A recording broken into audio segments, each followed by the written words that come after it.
Isa pa, ito ang Feastables, ang Mr. Beast Feastable Bars, Chocolate Bars. Saan mo naman po napilihan? Well, andito ko ngayon sa Baguio.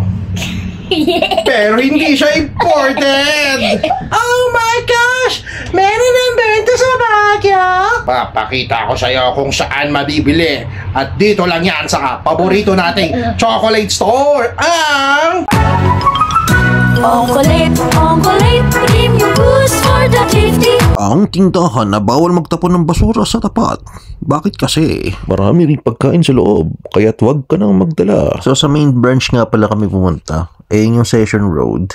Tapos eto lang siya sa Mabini, Olympian Lane, 2nd floor. Yan o, Ongkolate. Tara, kita tayo. Dami talaga nilang discount dito, pero ito malupit. Boom! Dilata sa chocolate store. O diba, may luncheon meat pa yan. Ito po, o diba, may mga panlinis, mayroong tissue, o chocolate store na chocolate store talaga. Joke lang guys. Naku, wag mong papapuntahin yung anak mo dito mahilig sa gamis. Tingnan mo yan isang buong burger. Ito naman pizza, UP. Uy, ano yan? Dubai style chocolate ba to? Ito yun diba? 125 pesos for 2. Pero ito ang pinunta ko dito, Feastables. O diba? 295, 50% off na to. Ito yung matagal nang gustong tikman ng anak mo mahilig manood ng YouTube Naalala ko nga na kinalaban ni Mr. Beast yung Hershey's Ayun, lumaban pabalik yung Hershey's.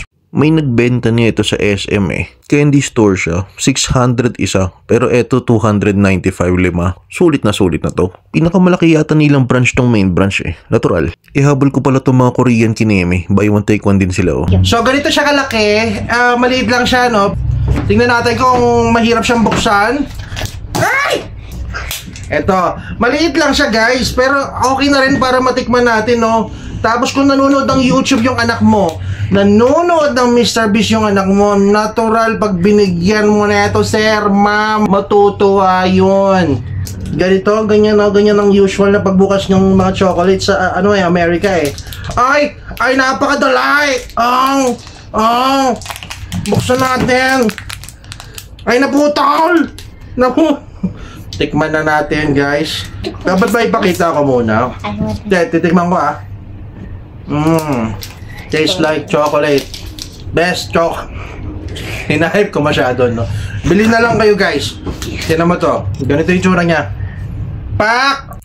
Tama na. Tapusin na natin tong video na to. See you on my next vlog.